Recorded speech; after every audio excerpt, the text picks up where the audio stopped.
afternoon and welcome to NTV News. I'm Siksha Sharma. Let's take a look into the headlines first.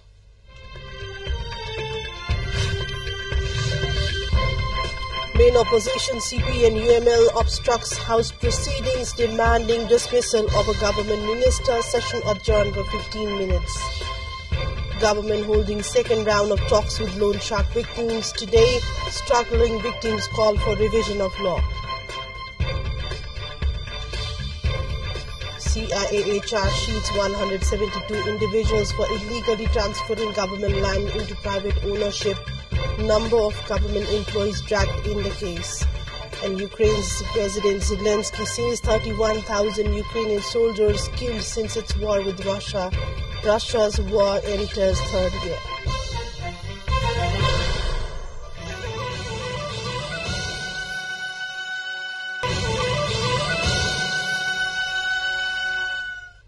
Welcome back to NTV News. We take a look into news in detail now. Opposition parties, including the main opposition, CP and UML, have taken to protest at the session of House of Representatives, demanding the government call back its disputed minister. The CP and UML lawmakers sloganeered as Speaker Devraj Kimire opened up the session at 11 a.m.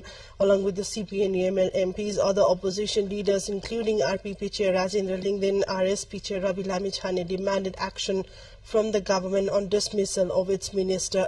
They have alleged the government for turning deaf ear into repeated ruling of the House Speaker about the steps being taken to implement the report of the committee formed to investigate the Balkumari incident. The committee found Minister for Physical Infrastructure and Transport Prakash Jwala's negligence as one reason behind the deadly incident in which 2 youths died. Then after the Speaker ruled the House adjournment for 15 minutes. The second round of talks between the government side and the Yori victims is scheduled for today. After the first round of failed talks, the two sides will resume their discussion, focusing on the demands put forth by the victims of loan shark. The Yori victims have come all the way from various districts, journeying on foot for as long as 25 days to reach Kathmandu. Both the sides have put forth their perspectives, clarification and responsibilities at the dialogue table. The government has constituted a talks team to hold dialogue with the protesting side. The victims have been staging Kathmandu-centered protest since the past 6 days. Majority of them are sheltered at the Tribhuvan Park in Thankot. Concerns over their deteriorating health condition under the open sky and for the amenities available have been rife. The victims had staged over 1.5 month long protest in the capital last April, which culminated in a 5-point understanding. Following this, the government even filed cases against 55 lenders of 7 districts in the Tarai. A total of 120 bighas of land held mortgage as the leaders were also returned. The high-level commission formed by the government also resolved 5,000 of the total 28,000 pleas filed. The outstanding 23,000 cases remain in limbo since the commission's term expired. Also, the government has authorized district administration officers to look into the matter. The victims have held a Mechi Mahakali march and are staging the protest in Kathmandu, demanding formation of a judicial commission to look into the cases. Let's take a look into a short break here. More news follows up on the other side. To stay with us.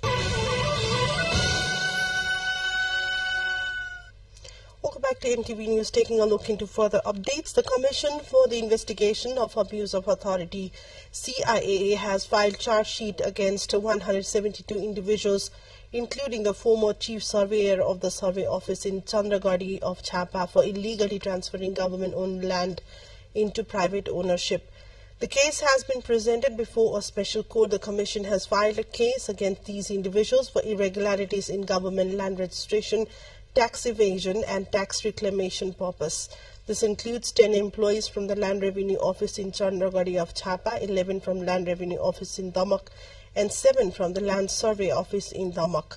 Additionally, 36 employees from the Land Surveyor Office of Damak, along with 36 individuals responsible for registering government land, and 108 individuals involved in land reclamation have also been charged. The unlawfully transferred land is located in Palvatar, covering Ward number 13 and 14 of Damak municipality. A total of 397 rupees of land originally designated as public property have been found to be registered under individual names. The estimated minimum value of the land registered under a single individual's name is approximately 34.66 million rupees. Narhari Gimiri, the spokesperson for the Commission, disclosed that the Commission has filed a compensation claim of over 300 million against the former Chief Surveyor of Chandragari Chhapa, Sashikanta Jha, and his wife Anardevi Jha. The Kathmandu metropolitan city has stopped collecting waste from 4 hospitals with effect from Sunday. The waste collection of Shahid Memorial Hospital and Nepal National Hospital in Kalanki and Dirghayu Guru Hospital and Om Hospital in Jabahil has been stopped. KMC landfill site in charge engineer Sarkardeep Shrestha said the decision was taken after a monitoring by the KMC of the waste management system of the health facilities was found not complying with the prevailing law. Accordingly, the hospitals have been instructed to present to the Environment Management Department of the KMC a plan for decontamination of infected waste, documents related to the commitment made for waste management during the registration and operation of the hospital, and the details of the organizations that have collaborated for waste management. The KMC has been regularly monitoring hospital waste and giving necessary instructions for the past 2 weeks to make waste management more effective. A quick look into the highlights of what's coming up next.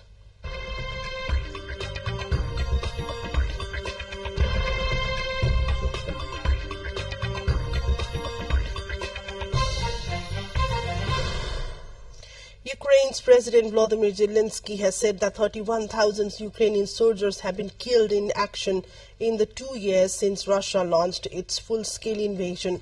Speaking at the Ukraine Year 2024 Forum, Kyiv, Zelensky said that each of these losses is a great sacrifice for Ukraine. He added that tens of thousands of civilians had been killed in occupied areas of Ukraine, but said that no exact figures would be available until the war was over.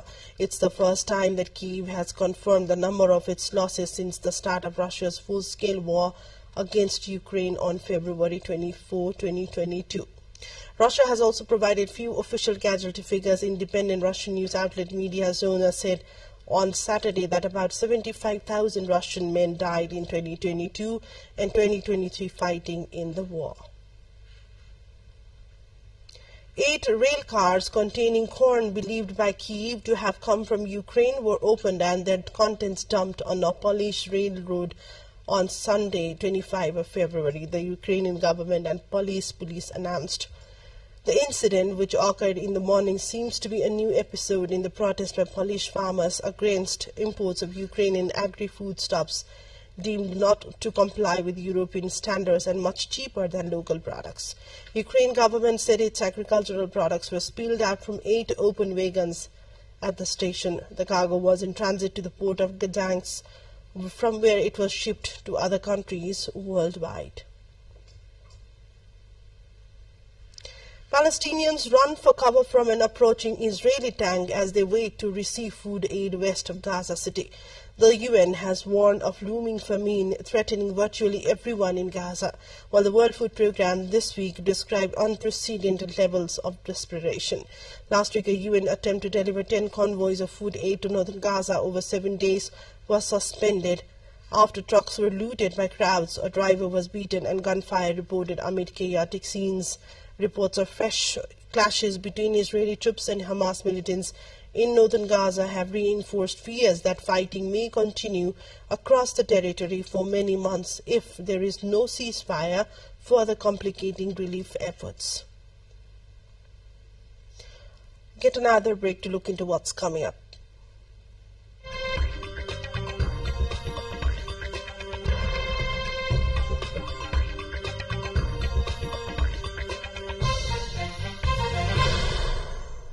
Tens of thousands of supporters of former Brazilian President Jair Bolsonaro have rallied in the country's biggest city in a show of strength against legal challenges that could put him in jail. The far-right former president told tens of thousands of supporters in Sao Paulo that he has been a victim of political persecution since leaving office just over a year ago, and said the coup allegations against him were a lie. He also called for an amnesty for hundreds of his supporters convicted for attacks on public buildings. Police are investigating whether Bolsonaro incited a failed coup after losing the 2022 election. Time for sports update.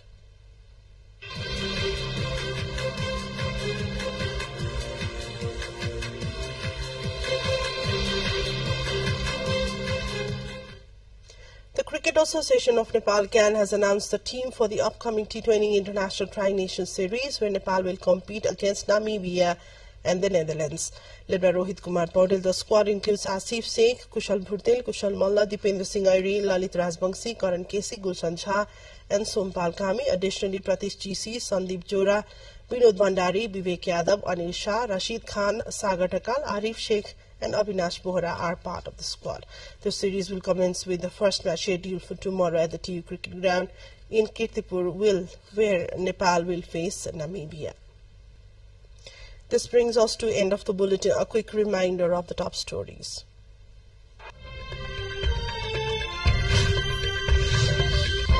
Main opposition CP and UML obstructs House proceeding demanding dismissal of a government minister. Session adjourned for 15 minutes. Government holding second round of talks with the loan shark victims. Today's struggling victims call for a revision of law.